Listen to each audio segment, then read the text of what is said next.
Assalamualaikum warahmatullahi wabarakatuh.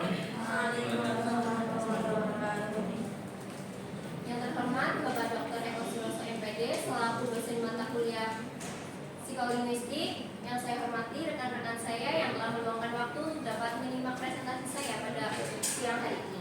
Sebelumnya, perkenalkan saya Jennifer Astrid selaku presenter pada sore hari ini dengan NIM akhir 20. Di sini saya akan mempresentasikan mengenai psikolinguistik yang saya ambil dari buku Profesor Dr. Samsul Nuryati Makalah Psikologi, dan yang kedua dari buku Dr. Eko Suroso MPD. Baik, pada pembahasan yang pertama di sini yaitu ada sejarah psikolinguistik. Pada hakikatnya, psikolinguistik ini telah dibicarakan pada abad ke-19 di Jerman dengan istilah yang berbeda. Karena pada saat itu, babak eksperimen psikologis telah membuat laboratorium psikologi di Leipzig, Jerman pada abad ke-19.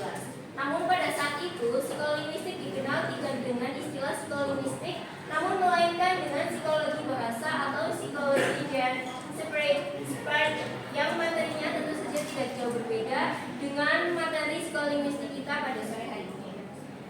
Selanjutnya, si Osgood 1954 mengemukakan konsepnya mengenai pemerolehan bahasa, yaitu pemerolehan bahasa merupakan cerminan atau refleksi dari hukum-hukum psikologi stimulus respon yang kemudian diikuti oleh para ahli lainnya. Maka dari itu, tahun ini 1954 dikenal dengan lahirnya suatu studi psikolinguistik.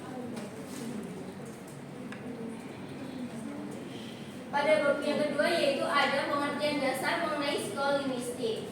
Menurut Kempon 1976, psikolinguistik adalah studi mengenai manusia dan pemakaian bahasanya.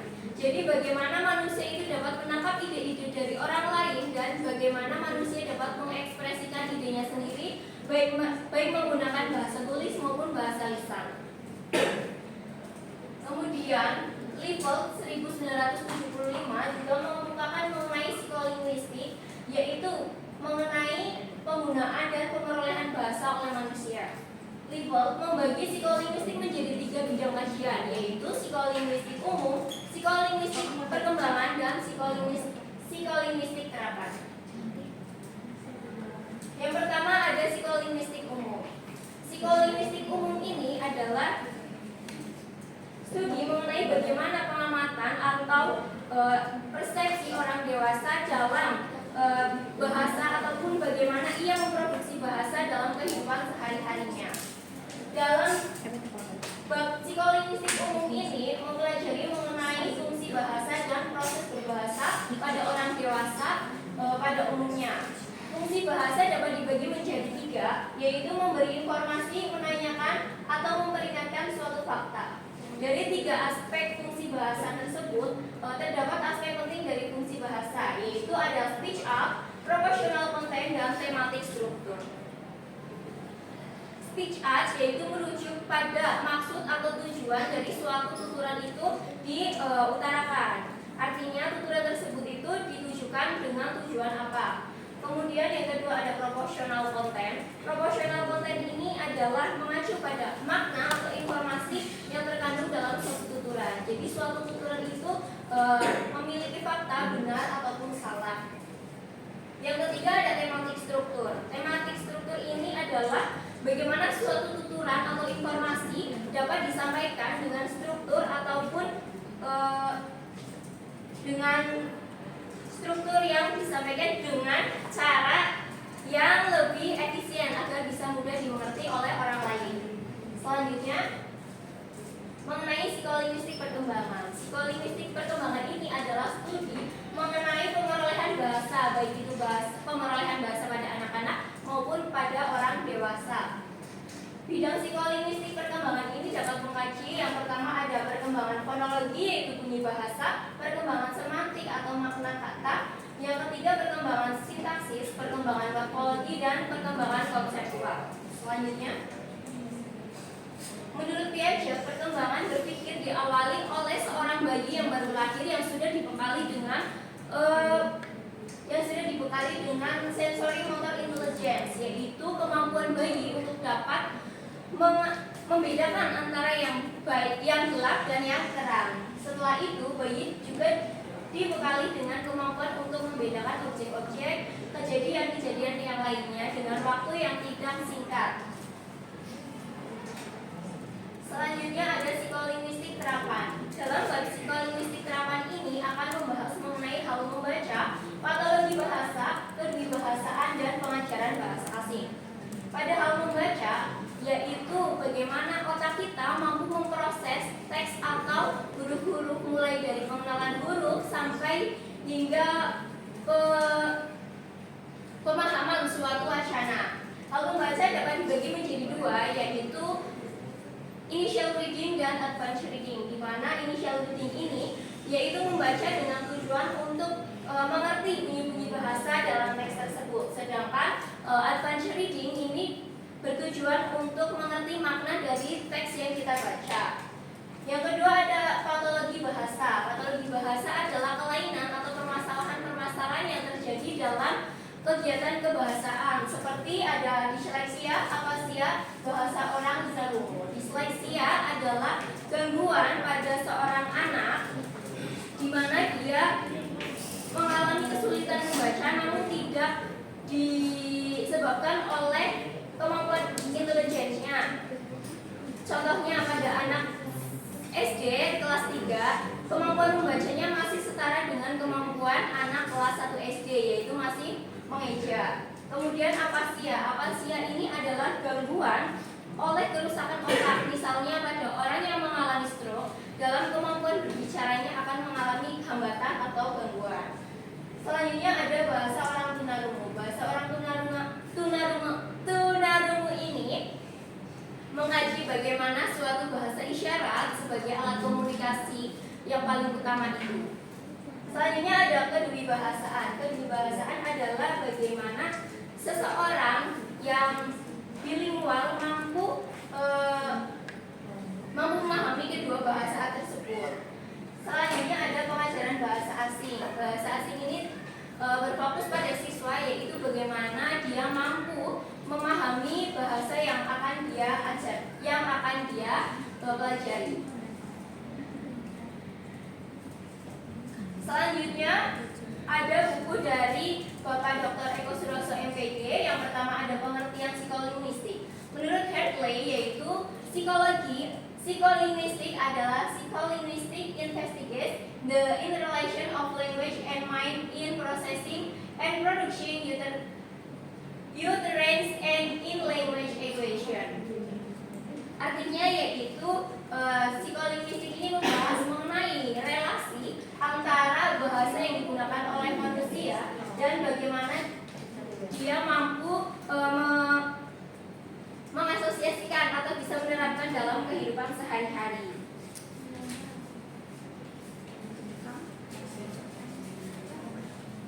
Kemudian menurut Mansur Patini yang menyatakan psikolinguistik secara umum yaitu mengenai proses mengkode dan mengerti kode, di mana mengkode ini dilakukan oleh penuturnya, sedangkan mengerti kode ini aktivitas yang dilakukan oleh audiens atau pendengar untuk dapat mengerti apa yang sedang penutur sampaikan.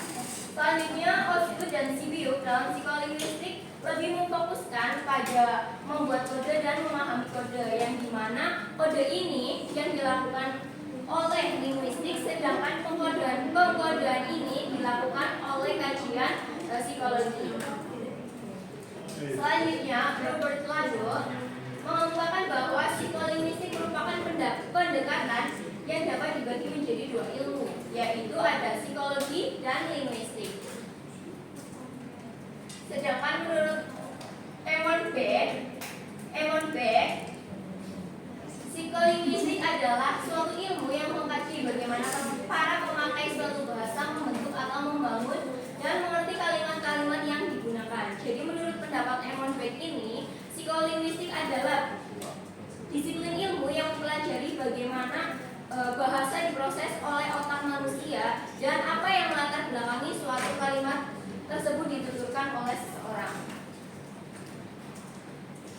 Selanjutnya ada objek psikolinguistik dan pendekatan psikolinguistik. Objek psikolinguistik ini dapat dibagi menjadi dua, yaitu ada linguistik dan psikologi, di mana psikologi ini mempelajari mengenai pemrosesan bahasa,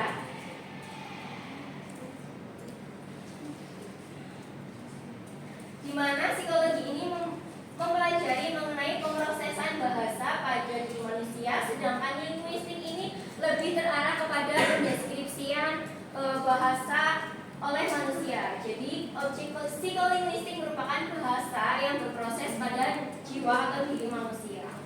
Selanjutnya ada pendekatan psikolinguistik. Pendekatan psikolinguistik ini juga adalah gabungan antara pendekatan psikologi dan linguistik. Yang pendekatan psikologi ini lebih terfokus pada alasan mengapa seseorang itu bisa marah, mengapa seseorang itu bisa sedih, dan mengapa seseorang itu senang. Sedangkan objek atau pendekatan dari linguistik ini adalah deskripsi, bahwa kalimat yang dia tuturkan untuk mendeskripsikan dia sedang sedih, dia sedang marah, ataupun dia sedang bahagia.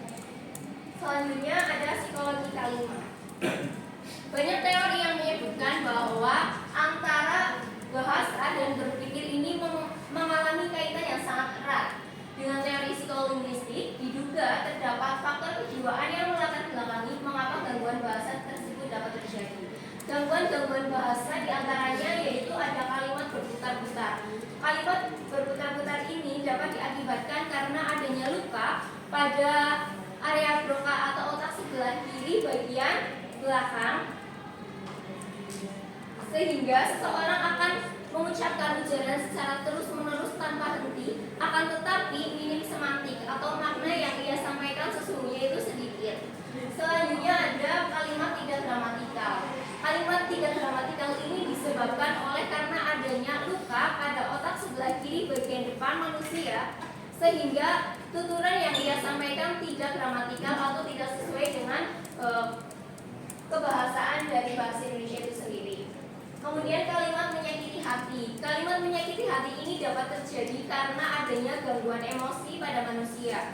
Gangguan emosi ini adalah seseorang tersebut berbicara asal apa yang ada di pikirannya, akan tetapi dia tidak memikirkan apa ucapannya itu dapat menyinggung hati orang lain ataupun tidak. Walaupun dalam pikirannya itu apa yang dia sampaikan itu merasa benar. Kemudian bab 8, hubungan bahasa dengan otak atau pikiran.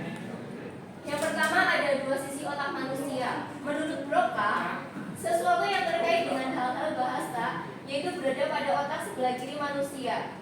Kemampuan berbicara seseorang berpusat pada otak sebelah kiri. Subiakto Nagabang 1992 halaman 108 mengatakan, apabila terdapat luka pada otak sebelah kiri, hal yang akan diakibatkan yaitu yang pertama ada artikulasi kata yang tidak tenang, kemudian bunyi ujar yang disampaikan dalam pelafalannya kurang baik, yang ketiga tata bahasa yang tidak gramatikal, dan yang keempat tidak lancar dalam berbicara. Selanjutnya hubungan bahasa dengan logika. Fungsi bahasa secara kognitif yaitu sebagai alat untuk berpikir. Menurut Thailand 1998 halaman 18 membagi dua kegiatan berpikir yaitu berpikir tanpa aturan hukum ataupun yang kedua berpikir dengan aturan hukum. Ketika seseorang memiliki kemampuan berpikir yang baik sehingga seseorang akan menyusun kalimat dengan secara terstruktur dan sedemikian rupa agar lawan komunikasinya mudah memahami apa yang ia tuturkan dan berkomunikasi secara nyaman dengan kedua belah pihak. Selanjutnya ada penyebab kesesatan dalam penalaran atau berpikir. Yang pertama, kesesatan dapat disebabkan adanya ketidaksamaan dalam menentukan arti kata dengan kalimat yang diucapkan. Kemudian yang kedua, perubahan tekanan atau intonasi pada suatu kata atau aksen kata tertentu. Selanjutnya hubungan otak dengan kemampuan berbicara. Tahun 1861, seorang dokter dari Prancis yakni Paul Broca menulis serangkaian makalah mengenai bahasa dan otak Sumarmo Makam dalam Pelba 4 1991 halaman 22. Seseorang pasien yang dirawatnya setelah menderita stroke kehilangan kemampuan berbicaranya sama sekali. Bahkan dia hanya bisa mengucapkan kata tantan. Selanjutnya, setelah meninggal dunia, autopsi Broca menemukan bahwa ada kerusakan di daerah lobus frontalis kiri bagian belakang bawah. Daerah ini kemudian disebut sebagai area Broca. Area ini terletak di daerah depan bagian korteks motorik yang mengurus gerakan otot-otot muka, rahang, lidah, platum, molek, dan lari, yaitu otot-otot yang digunakan untuk mengeluarkan suara. Tahun 1865, Broca mengungkapkan sesuatu yang besar lagi, yakni bahwa ada kerusakan di daerah yang sama, yaitu pada hemisfer yang kanan, tidak menimbulkan gangguan berbicara. Hal ini berarti bahwa kemampuan berbicara hanya berpusat pada otak kiri bagian belakang. Otak kiri bagian saja. Terima kasih. Selanjutnya, hubungan berpikir, intelijensi, penalaran, dan berbicara. Yang pertama ada berpikir, intelijensi, dan penalaran. Berpikir merupakan suatu aktivitas pribadi yang memiliki tujuan untuk memecahkan suatu masalah hingga menemukan hubungan, menentukan sangkut pautnya. Hal ini disampaikan oleh Zakir 1986 halaman 76. Kemudian kemampuan berpikir seseorang dapat diukur dengan menggunakan tes intelijensi. Intelijensi pada hakikatnya yaitu kualitas atau kemampuan berpikir seseorang. Yang semakin baik kemampuan berpikirnya, maka akan semakin tinggi nilai intelijensinya.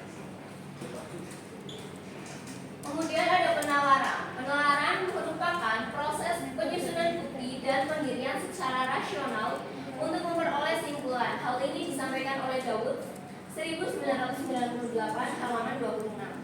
Penalaran dapat dibedakan menjadi dua, yaitu penalaran eksplisit dan penalaran implisit. Penalaran eksplisit ini dapat terjadi apabila sebab akibatnya atau alasannya disampaikan langsung dalam pernyataannya. Contohnya, jangan main api, nanti terbakar. Jadi pernyataan itu disampaikan langsung alasannya, mengapa hal itu bisa terjadi. Selanjutnya ada penalaran implisit. Penalaran implisit ini terjadi apabila sebab dan akibatnya tidak dijelaskan langsung dalam pernyataannya secara jelas. Contohnya, jangan main api, berbahaya. Maka hal itu tidak disebutkan secara langsung, akan tetapi seseorang tersebut akan bernalar terlebih dahulu. Selanjutnya ada berbicara. Secara definitif, berbicara merupakan kemampuan untuk memproduksi arus sistem bunyi artikulasi untuk menyampaikan tujuan kepada orang lain. Hal ini disampaikan oleh Ahmadi 1989 halaman 18. Kemudian terdapat dua kemampuan untuk menjadi pembicara yang baik, yaitu ada kemampuan menyusun, bagaimana seseorang dapat menyusun apa yang akan dia bicarakan, apa yang akan dia sampaikan secara baik dan benar, secara terstruktur. Kemudian yang kedua ada kemampuan untuk membawakan, bagaimana dia sikapnya di depan orang-orang yang akan dia sampaikan. Selanjutnya kemampuan menyusun berkenaan dengan proposisi, penalaran, dan argumen yang kemudian dicerminkan dalam bentuk bahasa. Bentuk-bentuk berbicara ada 4, yaitu bentuk informasi, bentuk persuasi, bentuk argumentasi, dan bentuk narasi.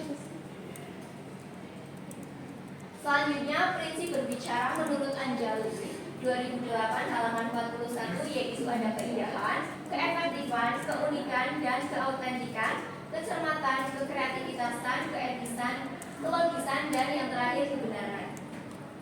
Selanjutnya psikosintaksis sebuah pembicaraan. Psikosintaksis merupakan importasi sintaksis kepada psikologi, bukan psikologi ke sintaksis. Hal ini dapat dilihat ketika bahwa kecerdasan atau intelijensi seseorang dapat diketahui melalui kemampuannya dalam menyusun kalimat yang baik dan benar.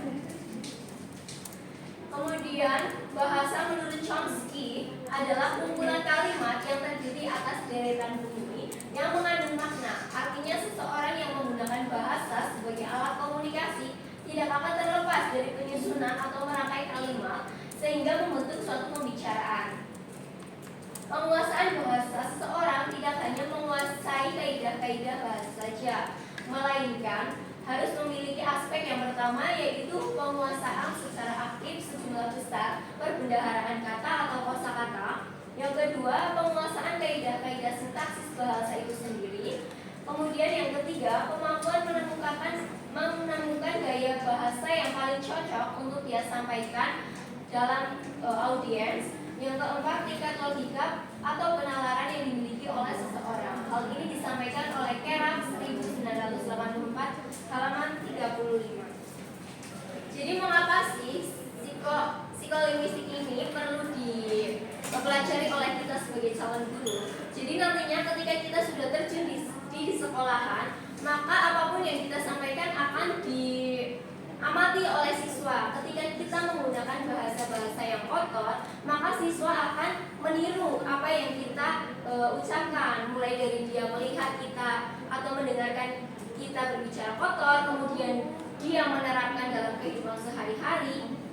Itu merupakan salah satu bentuk kajian psikolinguistik. Jadi menurut saya mulai hari ini kita sudah mulai membiasakan untuk tidak berkata-kata kotor, karena kebiasaan untuk berkata-kata yang tidak kotor itu tidak bisa timbul atau bisa dihentikan secara begitu saja.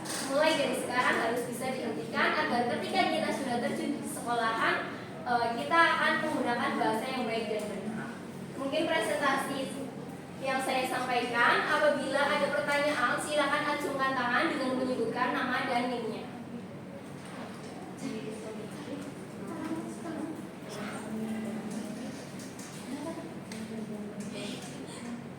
Baik, silakan. Perkenalkan, nama saya Rika Andreas dengan yang lahir 021. Isi bertanya, bagaimana peran psikolinguistik dalam perkembangan kurikulum bahasa? Baik, pertanyaan yang sangat menarik ya. Bagaimana peran psikolinguistik dalam pengembangan kurikulum bahasa? Jadi psikolinguistik adalah jembatan antara teori-teori bahasa dengan prakteknya dalam pembelajaran bahasa. Psikolinguistik ini memastikan kurikulum bahasa tidak hanya pada isinya saja, melainkan juga melihat selaras dengan kerja otak pada siswa atau peserta didik. Psikolinguistik ini dapat bermanfaat dalam kurikulum bahasa. Yang pertama yaitu membantu pengajar dalam mengetahui kemampuan siswa dalam memperoleh bahasa. Psikolinguistik juga mampu mengembangkan strategi dalam penyesuaian pembelajaran bahasa. Setelah mengetahui kemampuan peserta didik dalam memperoleh bahasa, selanjutnya psikolinguistik dapat berfungsi sebagai alat untuk mengetahui kemampuan siswa memperoleh bahasa. Psikolinguistik mampu mengembangkan kurikulum pengembangan dengan tujuan pembelajaran yang lebih relevan, yang sesuai dengan keadaan siswa di sekolahan. Terima kasih. Selanjutnya, perkenalkan, saya Ika Nuria dengan NIM akhir 33. Izin bertanya. Tadi kan sudah dijelaskan ada beberapa jenis psikolinguistik. Nah, apa saja sih perbedaan dari ketiga psikolinguistik itu? Terima kasih. baik, tadi saya sudah memaparkan mengenai psikolinguistik umum, psikolinguistik perkembangan, dan psikolinguistik terapan.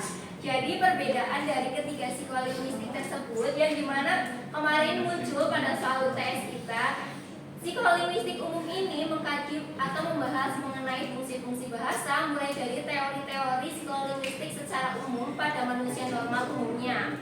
Sedangkan psikolinguistik terapan terfokus pada kemampuan atau progres dari seseorang dalam memperoleh suatu bahasa, baik itu bahasa pertama atau bahasa ibu, ataupun bahasa yang kedua atau bahasa yang akan dipelajari.